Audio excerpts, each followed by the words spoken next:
Pra të dashur miqtë e mi, ja ku po ritakohemi sërish me mua Tirona Lilin, pikërisht këtu në kanalin Monitor TV, këtë herë për të komentuar për një marrëdhënie tjetër dhe jo për Big Brother. Dua pak të ndaloj tek një lajm që po përflitet shumë lart edhe poshtë, që është komentuar jashtëzakonisht tepër për një ritakim të mundshëm të Egli Tako dhe Gjesti.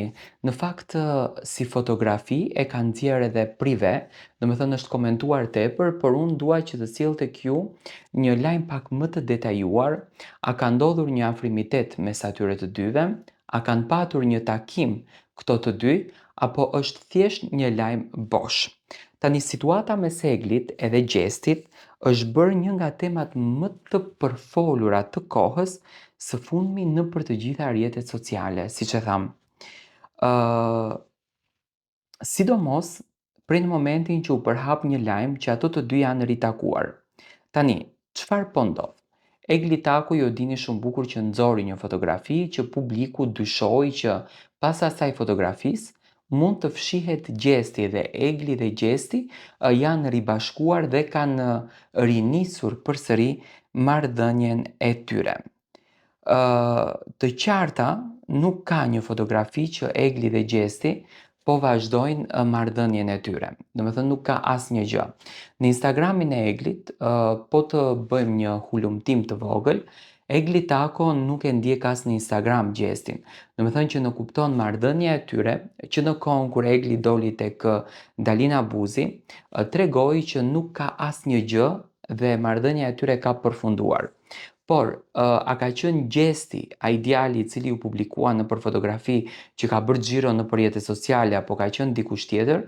Unë në fakt jam interesuar jashtëzakonisht shumë dhe kam arritur që të kuptoj që pas asaj fotografie nuk qëndron Gjesti. Domethënë është një fotografi e gjeneruar me inteligjencën artificiale nga fansat, të cilët edhe pse Big Brother i ka përfunduar, edhe pse marrëdhëniet e tyre kanë përfunduar, që të dy kanë vazhduar të ndjekin rrugët e tyre të jetës, Egli Tako dhe Gjestin duan përsëri ta shikojnë me njëri tjetrin.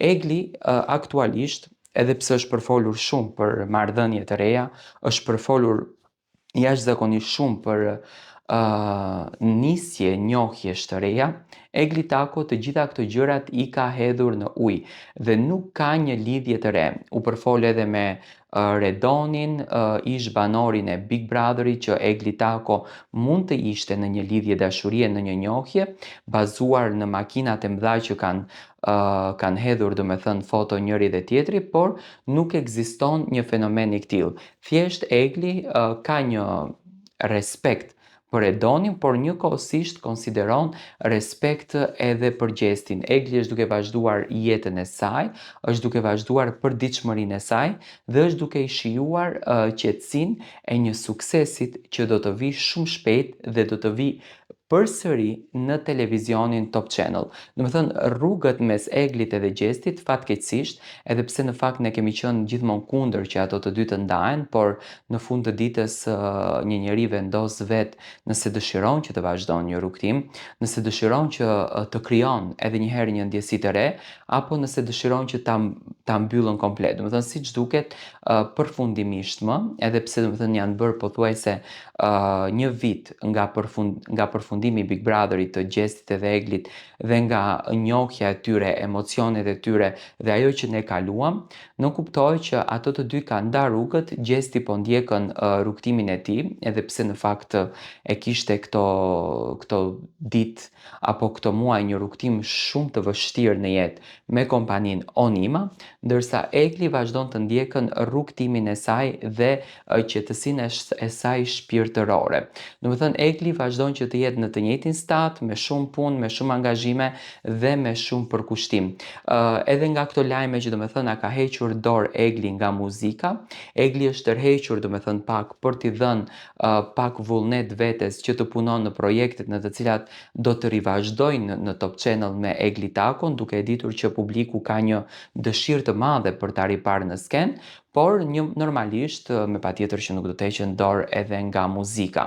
Do me thënë, gjitha kjo dëshira e madhe e të gjithë fansave për të parë Eglin me Gjestin, ndërsa fansat e Redonit hamendësime të ndryshme, aludime të ndryshme për të parë Eglin me Redonin apo këtu Eglin me Gjestin, do me thënë janë të gjitha thash e theme dhe janë të gjitha fjalë të cilat nuk peshojnë as pak. Egli është në jetën e saj, por siç duket akoma nuk po ndërton një njohje të re, apo akoma nuk po ja beson zemrën e saj dikujt tjetër. Ndoshta është fakti sepse e pa Eglin në dashuri që është një vajzë e cila rrëmbehet nga dashuria dhe është në gjendje që të bëjë gjithçka për dashurinë, për ta mbajtur të lumtur dhe për ta mbajtur të gjallë dashurinë e saj. Ndërsa tek Redoni do me thënë është duke punuar në profesionin e tij, jo më shumë tek kënga dhe tek klipi, por është duke punuar me shumë intensitet tek produksioni, një produksion të ri që vetëm Redoni e ka sjell me këngë të bukura, që besoj që shumë shpejt do të jetë trendi më i fortë shqiptar ku do të dalin hitet më të mëdha. Ndërsa tek Gjesti, do të thënë Gjesti është duke u marrur me procedurat gjyqësore që i ka me kompanin Onima për të fituar të drejtën e kanalit të tij, ku të ketë edhe monetizimin, edhe lançimin e këngëve dhe të drejtat e këngëve në kanalin e vet. Do me thënë është nënshkruar një kontratë e cila është bërë pa dëshirën e Gjestit për të publikuar këngët në kanalin e tij, gjatë kohës kur Gjesti ka qenë në Big Brother. Normalisht efekti Gjesti, efekti Egli vitin e kaluar tronditën median shqiptare dhe normal është që producentët kanë interesin që t'i mbajnë në krahët e tyre. Por siç duket, Gjesti po gjen rrugën me shumë qetësi dhe besoj që së shpejti do të kthehet me projekte shumë të bukura dhe ndoshta një verë e nxehtë na pret të gjithëve. Tani do të ndalojmë pak tek Egli. Emisioni i Eglit a do të jetë emision veror apo edicion pranveror? Mendoj që do të jetë një emision i cili do të vinë në televizionin Top Channel menjëherë pas përfundimit të Big Brotherit, ashtu siç do të vijë edhe emisioni për herë të parë, për shembull i Kristi Lamaj në televizionin Top Channel. Kemi të reja nga të tre këto, ndërsa Redoni është duke punuar me shumë entuziazëm në rrugtimin e tij. Do me thënë që të tre kanë rrugë të ndara, që të tre janë duke jetuar jetërat e tyre, por duke folur me fjalë miradije dhe fjalë të bukura kundër drejt njëri tjetrit. Unë mendoj që Egli ka ditur të tregoj respekt për të dy palët, gjithashtu edhe të dy palët për Eglin. Mua më vjen keq në fakt për Gjestin që u përball me këtë jetë kaq të vështirë, por uroj me zemër që e vërteta të dalë dhe një herë për gjithmonë, do me thënë këto tradhtit famkeqe të mbyllen në rrugtimin e artistëve tanë. Që të tre këto artistë janë duke ardhur me gjëra të mrekullueshme që ne do t'i duartërkasim.